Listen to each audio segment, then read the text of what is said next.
Hello and welcome to a very special episode of The Den, and we thought we'd help you out by telling you 5 games you can play with your significant other. Let's start with on number 5. We actually are cheating a little bit because we have 2 games. We have Mario Party as a series as well as the Mario Kart series. Now of course the reason why I put it into one is because it's still part of the Mario franchise, so yeah, sue me.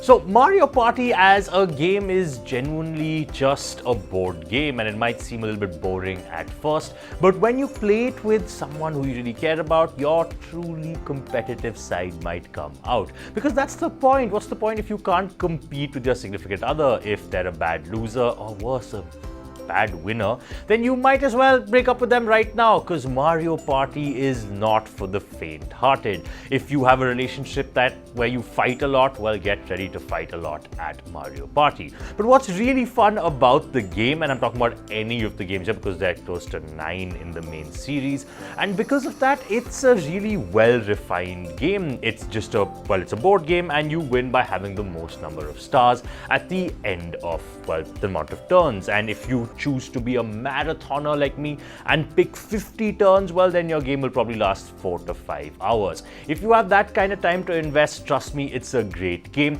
because it really brings out this hidden competitive side. What I like about it is that there are different maps and different, just game modes that you can play. The idea being that there are several mini games to play at the end of each round, as well as you moving in the board to get more and more stars. It's really fun, and I think you with your partner would really enjoy it. That is, if your relationship is secure enough.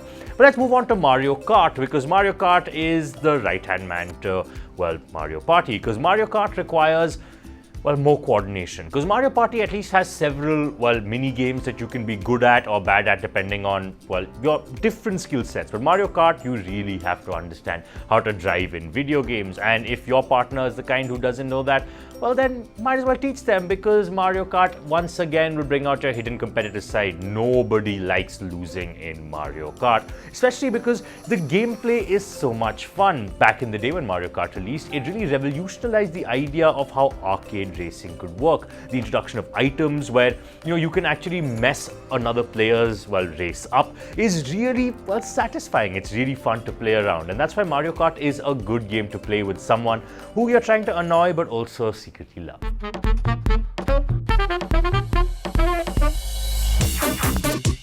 The 4th game on this list is Cuphead. Now, Cuphead is a really difficult game, and unlike Mario Party and Mario Kart, you're not really competing against the person you're with, but you're competing with them, because you are competing together to overthrow several bosses. Cuphead makes an absolutely beautiful aesthetic even better. If you're the kinds who love the old MGM cartoons, and by that I mean like Tom and Jerry and stuff, then you will love this art style, because it is a return to a kind of sinister time, because those cartoons, while very visually appealing, all those hand-drawn eyes and gloves, there was always something sinister in the background to those games, and cartoons feel a bit more child-friendly in the current day and age, which is not a bad thing. But back in the day, this was this sinister feeling, and Cuphead does this beautifully.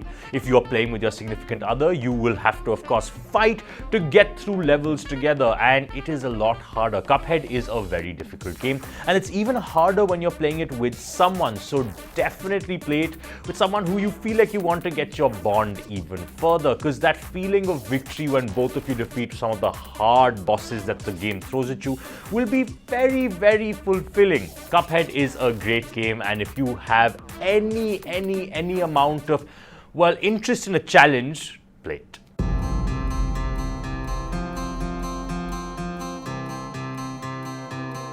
Let's move on to our 3rd game in the spirit of cooperation with Overcooked. Now, both Overcooked and Overcooked 2 can be played right now on both PlayStation and Xbox. And honestly, if you own either of those consoles, buy the game, because it's quite, inexpensive, because it is an indie game after all. Now, what is the premise of Overcooked? Well, you run a kitchen and you just have to get orders out there, and the two of you have to work together, because it's very, very difficult as, the levels go on and went on. The kind of demands that you have to have, well, just fulfilled, because the amount of people that are ordering food increases with every level. And the food that you prepare also changes with each level. So you can't really get used to the process that you and your partner have. You have to keep adapting on the fly. And once again, in the spirit of cooperation, it's a great game. However, Overcooked can get a bit frustrating. So if you're the kinds who's intensely competitive and feel like your partner's holding you back in the game, this game might not be for you, because you'll end up fighting with your partner. That's the whole point of Valentine's Day, right? Feeling together, feeling like you can go through anything, except maybe the third world second level in Overcooked. It's actually really, really hard. So play Overcooked, because it would be sort of a fantasy that comes true if you're the kinds who want to run a kitchen with your significant other.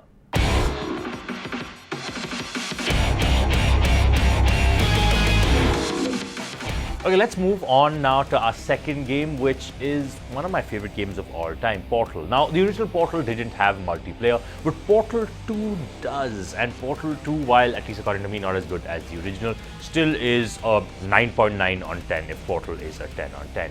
And Portal 2's puzzle game mechanics are really, really fun. So now, while I told you that Overcooked as well as, well, Cuphead can get frustrating, because if you're the kinds who are just very, very competitive, you can get frustrated with your partner.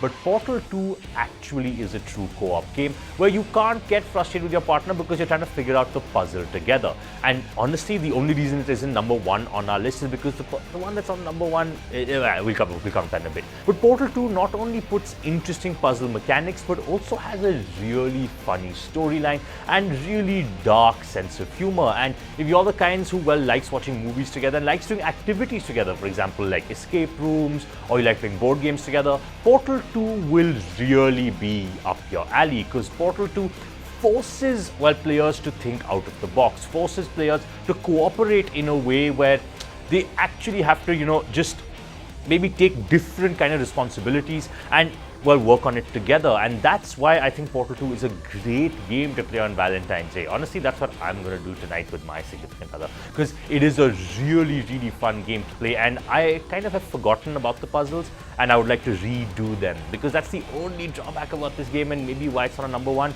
is that it doesn't have much replayability value. Once you finish it and once you figure out all the puzzles, it's kind of done. You're not going to play it again because you know it. And Portal 2 is best enjoyed amongst people who either don't remember the puzzles or are first-time players of the game, so that it doesn't ruin the joy of figuring out a puzzle. So definitely play Portal 2. And the final game that I would recommend to play on Valentine's Day is, well, Sims. Because Sims is the ultimate, well, just real-life simulation. And even though as a game it is a single-player experience, it's actually really fun to play with someone and create a house together, decide a family's ambitions, decide whether the kid's going to be a delinquent or going to be a, well, straight shooter, going to do really well in school. And it's just fun playing it with someone. Honestly, as someone who does criticize The Sims a lot because it feels like casual gaming, but I feel like I'm being a bit unfair, because it is still a very fun game to play. You get lost in the world. I'm kind of like scared of playing The Sims sometimes, because well, days go on and I don't realize that I'm just playing this game on and on and on. And it's even more fun with someone else, because they are the ones valuing the virtual life you're creating. And honestly, on Valentine's Day, wouldn't you want to create a virtual life with someone before you maybe take the ultimate jump and decide for marriage or whatever other things you might have decided? Because The Sims is the perfect playing ground where you can realize, hey, this person's aesthetic sense won't match mine. Hey, this person's ambitions for the kids won't match mine. And that's just perfect. The Sims allows you to simulate what your marriage would look like, and that's why it's the game to play this Valentine's Day.